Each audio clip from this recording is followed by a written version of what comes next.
وہم اور وہ علا پر ما یفعلون جو وہ کرتے تھے بالمؤمنین مومنوں کے ساتھ شہود دیکھتے تھے یا گواہ تھے، یعنی ان کفار پر اللہ کی لعنت ہو جنہوں نے خندق کھود کر اس میں آگ جلا کر مومنین کو اس میں جلایا، اور جب مومنین آگ میں جل رہے تھے تو یہ اس آگ کے کنارے بیٹھے ان کا تماشا دیکھ رہے تھے، ان کے تڑپنے اور جلنے پر خوش ہو رہے تھے۔ وما اور نہیں ناکامو بدلہ لیا منہم ان سے، الا مگر ان یؤمنوا کہ وہ ایمان لائے باللہ اللہ پر، العزیز الغالب حمید تعریفوں والا، الذی وہ جو لہو اس کے لیے ملک السماواتی بادشاہت ہے آسمانوں کی، والارضی اور زمین کی۔ مقصد یہ ہے کہ ان کے ساتھ جو ظلم کیا گیا، ان کو زندہ آگ میں جلایا گیا، تو ان کا کیا قصور تھا، اور نہ ہی کسی قسم کا ان سے کوئی بدلہ لیا گیا، بلکہ ان کا قصور یہ تھا کہ وہ اس اللہ پر ایمان لے آئے جو زمین و آسمان کا مالک ہے۔ واللہ اور اللہ اعلیٰ پر کلی ہر شیء چیز شہید باخبر۔ اس کا مطلب یہ ہے کہ وہ کیا سمجھ رہے ہیں کہ اللہ نہیں دیکھ رہا، بلکہ اللہ ہر چیز سے باخبر ہے، اللہ ہر شے پہ گواہ ہے، ظالم کے ظلم پر بھی اور مظلوم کی مظلومیت پر بھی، اور بے شک ہر انسان کو اس کے اعمال کے مطابق جزا و سزا ضرور دی جائے گی، چاہے وہ سزا دنیاوی ہو یا چاہے وہ سزا آخروی ہو، لیکن ملے گی ضرور۔ اس کے بعد ہے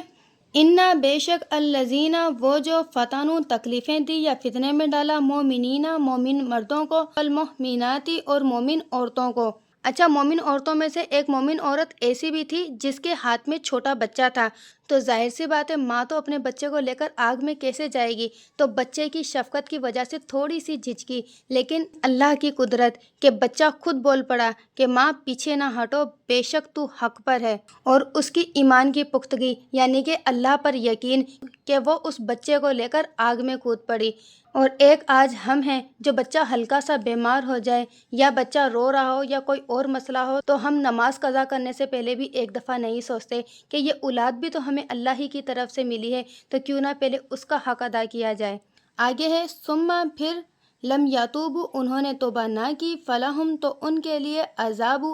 ہے جہنم جہنم کا، ولہم اور ان کے لیے عذاب الحریق عذاب ہے جلنے کا۔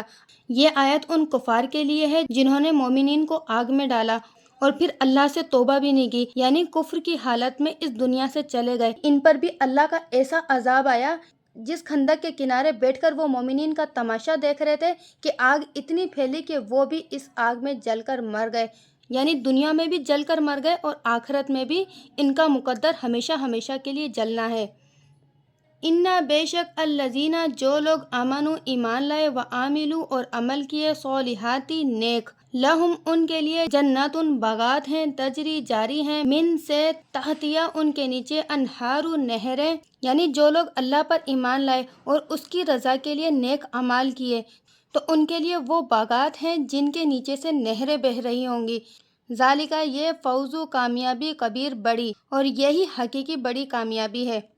اچھا، جن لوگوں کے ایمان کی وجہ سے اور نیک اعمال کی وجہ سے خندق کی آگ میں ڈالا گیا تو اللہ نے دنیا میں ان پر یہ کرم کیا کہ ان کی روح کو آگ میں جانے سے پہلے ہی قبض کر لیا گیا، صرف اور صرف مردہ جسم آگ میں جلے، اور اب ان کے لیے آخرت کی دائمی نعمتوں کا ذکر کیا جا رہا ہے جو انہیں ہر قسم کی نعمت حاصل ہوگی، ہر نعمت کبھی نہ ختم ہونے والی اور نہ خراب ہونے والی اور نہ چھننے جانے والے کا کوئی خوف ہوگا، جیسے کہ دنیاوی چیزوں کا ہوتا ہے کہ اول تو تمام نعمتوں کا حصول ہی مشکل ہے، کوئی نہ کوئی حسرت ہر انسان کی باقی رہ ہی جاتی ہے، جیسے کہ کسی نے خوب کہا ہے کہ ہزاروں خواہشیں ایسی کہ ہر خواہش پر دم نکلے، ہزاروں خواہشیں ایسی کہ ہر خواہش پر دم نکلے، بہت نکلے میرے ارمان لیکن پھر بھی کم نکلے۔ اللہ اکبر۔ تو اللہ تعالی ہم سب کو اتنی ہی بڑی کامیابی سے نوازے اور ہم سب کو آخرت کی وہ نعمتیں حاصل ہوں جو ہمیشہ ہمیشہ کے لیے ہیں۔ انا بے شک بطشا پکڑ ربک تمہارے رب کی لشدید بڑی سخت ہے، یعنی تمہارے رب کی پکڑ بڑی سخت ہے۔ اچھا، یہ آیت بھی نبی کریم صلی اللہ علیہ وآلہ وسلم کو اور ان مومنین کو تسلی دی جا رہی ہے جو اس ٹائم کفار مکہ کے ظلم و ستم کی وجہ سے پریشان تھے۔ تو اللہ تعالیٰ نے اس آیت کے ذریعے فرمایا ہے کہ اے حبیب، بے شک آپ کا رب جب ظالموں کو عذاب میں پکڑتا ہے تو اس کی پکڑ بہت سخت ہوتی ہے۔ ہاں، کچھ ٹائم کے لیے اللہ تعالیٰ کفار کو مہلت دیتا ہے، اور وہ مہلت اس کے عاجز ہونے کی وجہ سے نہیں بلکہ اپنے پیاروں کو آزمانے کے لیے ہوتی ہے۔ اور یہی نصیحت ہر اس شخص کے لیے جو کسی دوسرے پہ ظلم کرتا ہے، جیسے کہ حدیث شریف میں ہے کہ حضرت انس رضی اللہ تعالیٰ عنہ سے روایت ہے کہ رسول کریم صلی اللہ علیہ وآلہ وسلم نے ارشاد فرمایا، جس نے کسی ظالم کی اس کے ظلم پر مدد کی تو وہ قیامت کے دن اس حال میں آئے گا کہ اس کی پیشانی پر لکھا ہوگا یہ اللہ کی رحمت سے مایوس ہے۔ اللہ اکبر۔ تو یہیں سے اندازہ لگا لیں کہ صرف مدد کرنے والے کا یہ حال بیان کیا گیا ہے